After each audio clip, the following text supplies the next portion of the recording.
this time we go for bomb shots because I kind of didn't want him to get lost value on the bomb core and the spear goblin, and now this is going to be so close. One more giant hit, but it's not enough. Fireball's coming in.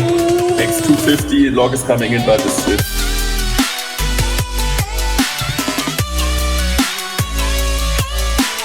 Hey guys, what's going on? This is Ash here coming at you today in Clash Royale. Today, as you can see, I'm joined by, perennially the number one player in the world. It seems like you're always number one when I look. Today, though, you're number 6, I think, at the time of this recording. Look at this dude. And this is where I'd put a trophy. If I had one!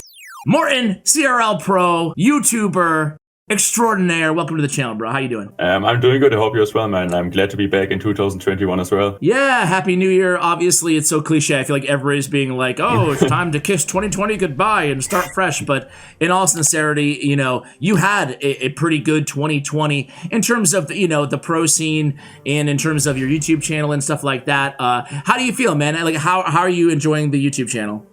Honestly, it's really different in the pro scene, but it makes a lot of fun, to see, positive vibes in the comment section and, nice comments all the time. I think it's really motivating me and makes it a lot of fun. By the way, Morten's YouTube channel, guys, his English YouTube channel will be in the links below. Really, really solid. The quality of that content has gotten better and better and better in terms of the best player in the game, talking about decks, and just doing it in an entertaining way as well. So today, we actually have your favorite deck in the game, Morten. It is 2.8 Minor Wallbreakers Cycle, and man, I see people complaining about this deck now, being too strong on Twitter and stuff like that. I guess people always complain about anything, right?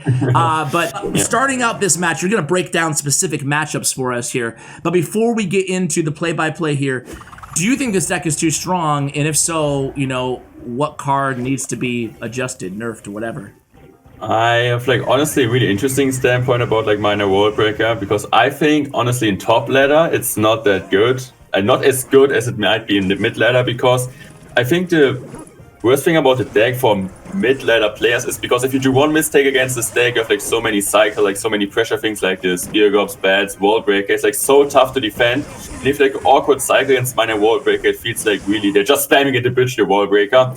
But in top ladder, I face a lot of Golem, which isn't that easy. A lot of Lava Hound, a lot of Lava Hound is everywhere right now. I don't really know why we see a ladder replay later. So I don't really think it's too strong, especially after the bad buff and the heal spirit nerf. The Electro Spirit is so good against this deck, and I really struggle against it right now. True. And that Royal Giant Electro Spirit deck seems to be everywhere too. What do you think? Okay, so we're going to start with Graveyard here. What do you think is the kind of walk us through this matchup? What are you trying to do? It seems like you're putting a lot of pressure on Single Elixir. I think it's honestly not a bad matchup play against Wallace, so I already knew he's going to play Graveyard because he is always playing Graveyard and ladder. But it's for me really important to know always what the opponent has in hand. So if he doesn't have Baby Dragon and Isis in cycle, it's a really good push to go in with minor bats. If he doesn't have Barbarian Barrel in cycle, I really like to go in with minor Spear Goblins. If he is using his cage, I like to pressure with Wallbreaker. So it's really important to always know the opponent's cycle and pressure him. And especially in single elixir time, you need to get the damage in, because I think we always, every one of us now, in triple elixir time, you don't really want to play against Graveyard anymore, because then they're just gonna spam the Baby Dragons, the poisons, and it's really tough to defend. But as you see here, Wallace is doing a really great job, because he knows it as well, that in single elixir time, it's really hard for him to defend. So he's playing really defensive, is not taking any damage so far. So with this deck, it's crazy because it's such a fast cycle deck that you almost have the opportunity to always be aggressive with it. You could always just play Spirit Goblins at the bridge or Minor on the tower or Wall Breakers or whatever. So you said the first thing that you're looking for is what deck they're playing, obviously. So, and then you're kind of keeping your eye on strategically on a couple cards and seeing where they are in the rotation. So what, in terms of what you're actually thinking about, is it just that usually? Is it just where those cards are that you've identified as the main counters? Yeah, that and sometimes Elixir, because with this deck, you can really punish even a 2 Elixir advantage. If you're up by 2 Elixir, if you play a Golem deck, it's really hard to punish that immediately. But with this deck, if you have 2 Elixir advantage, you can just go with Wallbreaker and at bridge, and you get immediately a connection. So Elixir counting as well. And as you see right now here, I pressured at the same time use this Graveyard that he wasn't able to poison the Spear Goblins. So Spear Goblins are a great counter against Graveyard, and I'm really up by damage right now. It's crazy, man. Yeah. And against Graveyards, it's really important, like always switching lanes, because against Graveyard, I felt like you don't really want to go same lane, because if they like stacking the Goblin Cages, the Baby Dragons, the Knights, it's really tough to defend. So you can see right now I have like a lot of damage on the left, but and on the right as well. Yeah, and it seems like you are, again, you put a lot of pressure, man. Yeah. But it's all strategic because you know you can't defend against the poison. So how many matchups, and GG's on this one, man. Yeah. But like the biggest thing I took away there is just how much defense through offense you played. You know, you knew you couldn't defend against a big graveyard push. So instead of saying, "Okay, what are you doing against graveyard?" like the answer seemed to be there. You're just putting a ton of pressure, right? I always like to counter push. Like I play like maybe Spear Goblins in defense, do opposite lane push with a miner, and then I like already cycle back to support my Spear Goblins from the defensive, from the Graveyard defense, like with another miner. So I really like to defend with cards. That's why I really like to have the bats and the Spear Goblins in the deck, because even if like one bat is surviving, you play miner in front of that, they always have to defend. They can't let it go. How much of this deck is, or when you're just cycling, right, when you're attacking, how much is it like to get the correct cards back in cycle that you need to defend versus just to put pressure? Do you ever cycle just so you have that card back in hand? Yeah, sometimes, but most of the time just with Wallbreaker, because if I feel like even if I'm just wasting a mine or Spear Goblins, it's like really a waste. But Wallbreaker is like the only card which I'm like really cycling. Or sometimes a log in like really awkward positions, but most of the time just cycling like Wallbreaker at the pitch to get back to Spear Goblins, a Bomb Tower, a Firewall example. Let's press pause right here. I'm at 228. Yeah. Yeah. So I want to break this down because he dropped Lava Hound and back. You put pressure for like kind of one card at a time. You went Minor Bats, then he defended, then you went Wall Breakers, then he defended. So now what's going through your mind at this moment right here?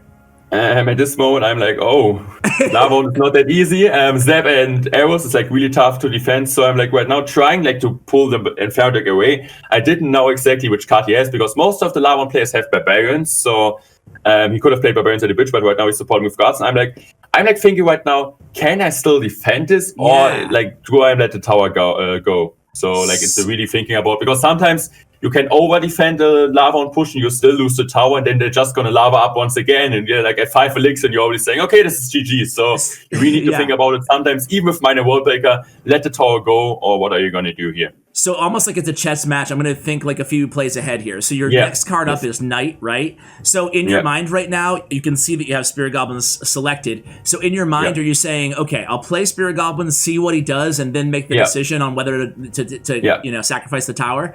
Yes, because you don't really have that much options here. You have Bomb Tower. Like, what would you play? If you play Spirit Goblins and he arrows, would you let Tower go? I think no. I would have played a Bomb Tower and Bats because I knew he didn't have Zap and Cycle. Okay. All right, so here we go. 3, 2, 1, play again, and we'll see what comes of this. Okay. So you play the Spirit Goblins, and he goes Guards. He's going to arrow that. Now I'm going to play my Bats, and as I said, like he didn't have Zap and Cycle. So this is like a kind of easy defense, which still tanks some damage. But with this start, with going in with Lava first play, it's like really good defense. And against Lava, like always, like people asking me in the comments section, man, I struggle against Lava. Should I use Tesla or Inferno? In my opinion, Bomb Towers, even if you play against Lava on decks, it sounds like kind of weird because it's like a ground, just it takes ground. It's still better because of the Death Bomb, and as you see, I used it like really well in this situation. Yeah, so if he had sent a Lava Loon in there instead of just Lava Hound, Inferno Dragon, whatever the heck he threw at you, would you have Bomb Towered in the center to pull the balloon, or would you still have put it right in the middle? I would have played like I think you guys see the Lava, the Bomb Tower placement, the perfect placement soon. I played kind of in the middle, a bit to the right. The other tower's targeting, but yeah. So right now I'm just going to play my Bomb Tower like that because of the Death Bomb. You guys see the Lava Hound is going to die, and then the Death Bomb is going to kill the Baby Dragon and Lava Hound. Okay. And yeah, it's a really nice defense. And at this point, you don't even have to... Okay, you just have to... Yep. You don't even have to fireball. Wow, okay. Yeah. Gonna split Wallbreaker here because I want to like make damage on both sides.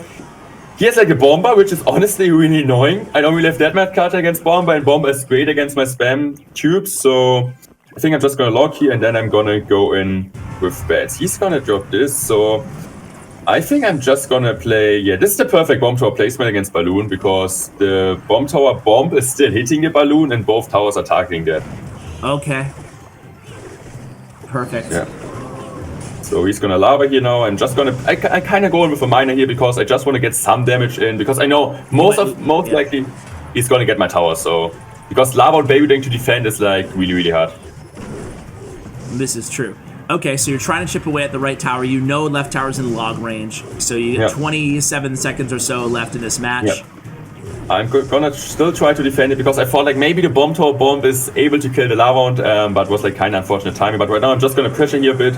He has to use his zap, he has to use his log, or like his arrows. So I'm gonna lock the left tower right now. Honestly, yeah, we still get the warrior connection, so he should have ran with the arrows over there. But it's not looking too good, but it's not easy to win against him. Even with the guard, the bomber, Baby Ding is. I don't really have anything against Baby Ding, and. But I'm really like to use Bomb Tower right now, like kind of stack them because I know, especially in double and triple elixir time, I can cycle them really fast. And I think right now, let's pause for again real quick, because this is like an interesting moment. You have the opposite side towers, so like the diagonal or whatever you guys. I don't know, what do you call this in a pro? Yeah, we call it. Opposite towers. Opposite tower, I would say, There needs to be a better phrase for that. You have the opposite towers down. You place the bomb tower first, you cycle the knight behind your king tower. What is going to be your strategy? Are you thinking more about defend first, apply constant pressure, attack in the pocket, attack in the lane? Like, what are you doing here? Because this is a point where me as a player, no matter what deck I'm playing, going against a heavier deck, I'm not sure exactly what to do, you know? Yeah, I'm like waiting here for his next move because I knew he's like already back to lava. So most likely he has like two choices. Is he gonna support the lava hound with another lava hound, or is he just gonna balloon? So right now I'm just focusing on defending because I know I can't really go in for the base race. Bomber's still there, the Baby Ding is still there, so I can't go really all in. So my only chance is right now do the best defense I can. Okay, so like defend, cycle the bomb towers, and wait for your opportunity to chip away at miner with some surviving troops. Okay, let's play again. Here we go. So back at it. He's deciding to do the lava choice. So I'm gonna go for bomb tower to the king tower, go with a knight over here to kill the bomber. And I think right now I'm just gonna fireball here, like using the Beth bomb as well. But right now you see there's a lot of troops, so go for this Warbreaker is really great. This is insane. This is like a nice thing with Warbreaker. Still doing damage at the tower, like he still has to use arrows, so forcing out stuff and going with a great knight, and was like a good defense overall. Oof. I feel like I would have lost this match like 3 minutes ago. These defenses are sick, you know? Yeah, kiting stuff is really important, like with Warbreaker especially. So right now I'm gonna keep up the pressure. I don't really want him to lava hound, so gonna fireball here the tower, and I know if his guards are out of cycle, there's no way he's gonna catch my miners. So right now I'm just gonna, I know his zap is out of cycle, so going with this, going with that, going in with a miner, going with log, bomb tower like this, and I know I can just go with Wallbreaker here to be aggressive, and then I'm just gonna fireball it backwards, going with spearums as well. I think I'm just gonna go, just gonna let it go because I know it's not gonna be enough without having a big spell. And right now it's just about defending, probably going with miner knight, high bomb tower, and I know I just need to fireball into the bomb. I think I'm good. Yeah, it's like over already because of the knight and the miner. Yeah, that is insane. One thing I noticed too is that like you never over defend, you know, like so many situations down the stretch there, I would have placed like bats too on that baby dragon when he was on the tower, for example, but you saved it for the balloon. And you know, like these little tiny decisions. How did you learn to be so disciplined on the defensive end? I mean, with this deck, you have to be like that. Sometimes, even it's like not a beatdown deck, and you normally say, with Lava Hound or with Golem or like even with Elixir Golem, you have to take damage. Even with this deck, because against tough matchups like Lava and Baby Ding, I know in this situation, if I'm going to take some damage, I'm going to win the game. And it's like more like an experience if you do like 10,000, 20, 30, 40,000 games in Clash Royale. You kind of know after a time what you have to do. And I think like I already did like 100 times this mistake, over defending stuff and then losing the game. So you need to kind of learn off the mistakes. Okay, this is that Royal Giant deck. So what's your strategy against this deck? I mean, I never won against Lucas before, so that's my first win here. The problem against Lucas is for sure he's not the worst player in the world, honestly. Not the worst. All these players, by the way, incredibly skilled. Yeah, and at the same time, the problem is I played against a lot of Royal Giants variation. Sometimes they played Ghosts, they played Bats, but honestly this is the toughest one because of the Electro Spirit, and normally you really rely on the Bats in this matchup because they're like easy thing. They have like the Hunter against your Bats, they have the Electros against Warbreaker, Log, and really cheap cycle. Fisherman is really annoying to deal. So I really like to defend one Royal Giant because you guys will see it, Lucas is going to play the Royal Giants in the back soon with a bomb tower. And then they're going to cycle to another RG, and I kind of tried him to defend this Royal Giant with the bats. But Electric Spirit is so strong, I can't even protect like my bats with a knight because Electric Spirit with the Shane is still like killing everything. So my like goal is get as much damage as possible in single elixir time, because I know out of my experience, I play like, that's like a thing which I learned in this matchup too. I tried like to play it in different ways. Play defensive in single, play aggressive in double, play like overall defensive, but nothing worked out. So I decided for myself, go in aggressive in single elixir and try to get as much damage as possible.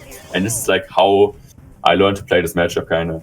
Okay, so he starts out with a Royal Giant in the back. Yeah. You mirror that with a Knight. Now you have Miner. Are you pushing opposite here, or are you going to chip? No, I'm just going to go for defensive Miner over here. Going to lock this. And always, like, this is a really important tip. Always try to predictive lock the Electric Spirit, as weird as it sounds, but you need to do it. You always need to go. If you go with bats, immediately drop your lock. Like, try to hit the Electric Spirit, because if your bats are going to die, it's not looking good. Why did you wall breaker the opposite lane there?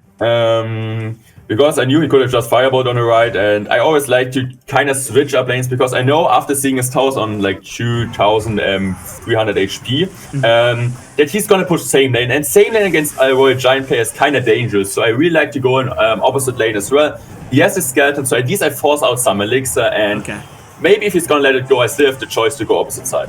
Okay, so are you happy with this? I mean, we're in double elixir now, obviously. Are you happy with this damage that you've gotten so far, or is it just kind of like average? I'm really happy. I'm really happy. But you guys will see it's gonna get close. So I'm taking a fireball, but you guys will see he's gonna get like a ton of damage soon, because I think I'm gonna go here. Here's another Royal Giant, and he's gonna lock this, and I'm going with this, and I think I'm gonna drop bats here, and yeah. I don't really think the Electric is doing a great job, but like the Royal Giant is so strong, killing everything and gets so much damage in.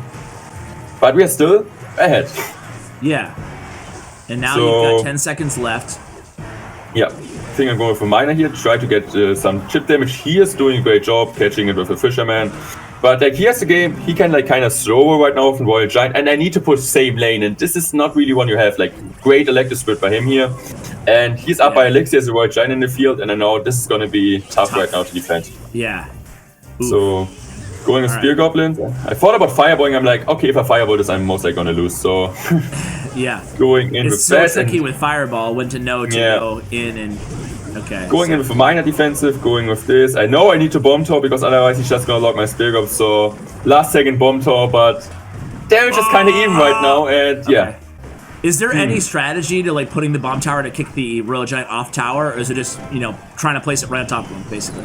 I most of the time play it right on top, because then I still get a death bomb. That's true. Yeah.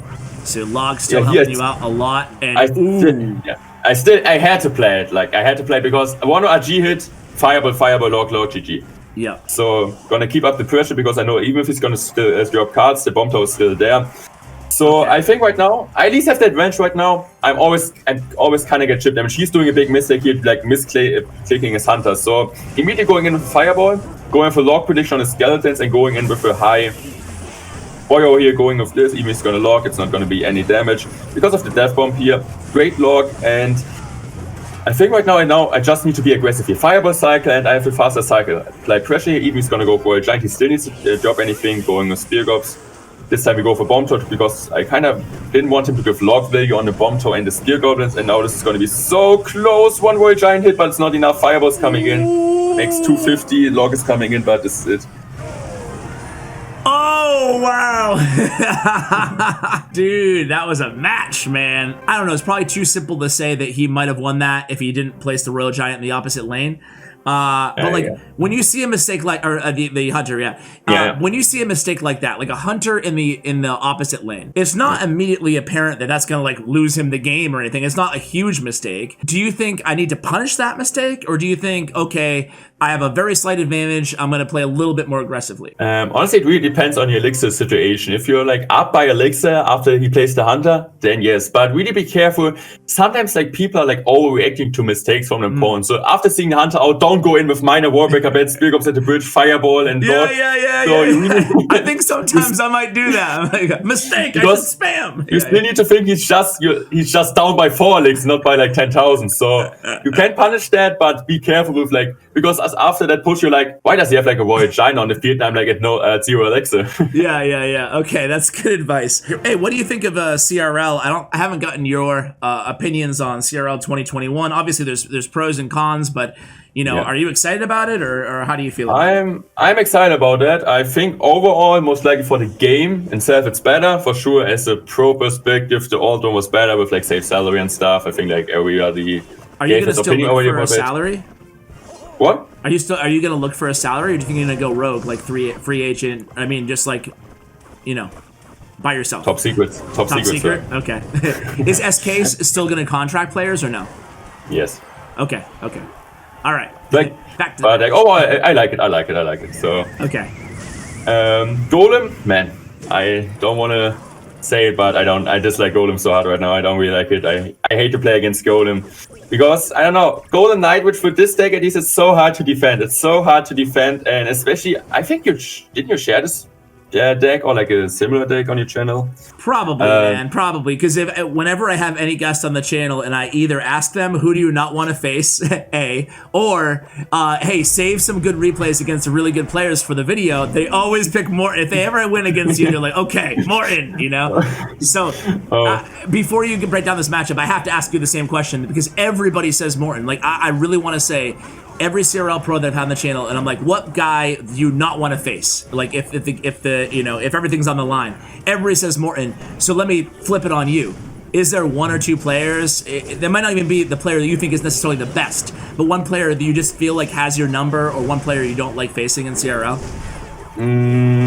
I don't really think anyone has the number, but for sure I have like a lot of respect for Rubmet example, because for me he's the best player right now in the world. Okay. But I wouldn't say like I'm scared of playing. I would even say I would love to play him, especially like World Finals 2021 a rematch. So okay. But I'm not like a guy who's saying I'm scared of them, but I have like a lot of respect for like every top player because I think everybody can beat everyone. So yeah. Okay, sounds good. What do you think about like the ladder one tricks, if you will? Do you think they're going to be well poised to do well in CRL 2021, or do you think they're going to be hurt when it gets to the bracket phase? I mean, like sometimes like people are like really under, like they're like always saying, this guy's the one, this guy's the one thing, but some ladder players they didn't even like try to learn different decks, and maybe they're going to start right now. If you're like a really good player, like as example Carpi or someone like one of the best Packers players in the world, I think it's way easier to learn other decks as well. And I think if they prepare for CL, they have a chance to. They have a chance to compete there too with different decks. Okay, so I talked through this whole replay. I apologize, but break down Golem matchups in general. Like, what should my viewers be trying to do against a Golem player?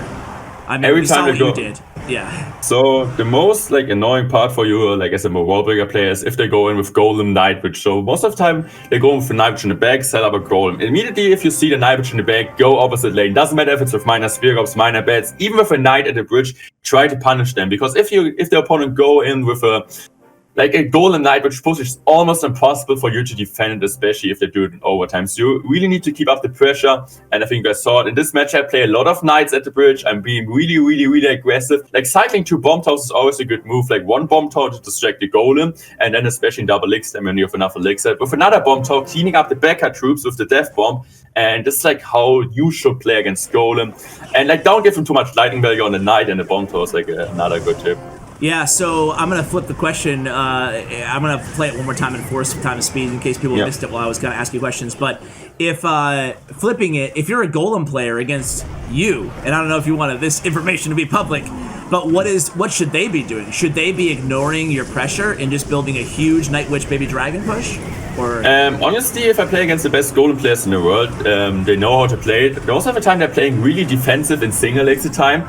Like the best Golem players in the world. It's like really frustrating for me to play against them because I know what they have to do, and they know what I have to do as well. So I always know, okay, they're gonna do this, and they're like, yeah, they're gonna do that. And so they really need, like most of the Golem players, honestly, they play really passive against me. They're like not taking too much damage. They control the game, and then at double X time, they're seeing like, okay, I don't really have my proper hands in cycle. I can't really pressure him.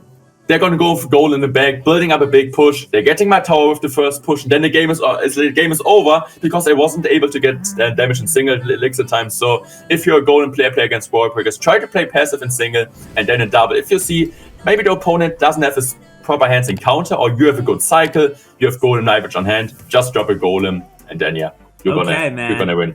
Well, I felt like this video was one of my favorites in a long time. Morten, thank you so much again for being generous with your time. I know you have a lot going on, certainly. And guys, I guess another reminder, you're still uploading daily on your German channel as well, or are you just doing English? Dude. Wow, man. What a beast. All right, so check out Morten. He streams, he uploads English, German, anything you guys want. It's all there in the description below. Morten, thanks again for coming on. Appreciate it, man. Yeah, thanks for having me on. It's always a pleasure.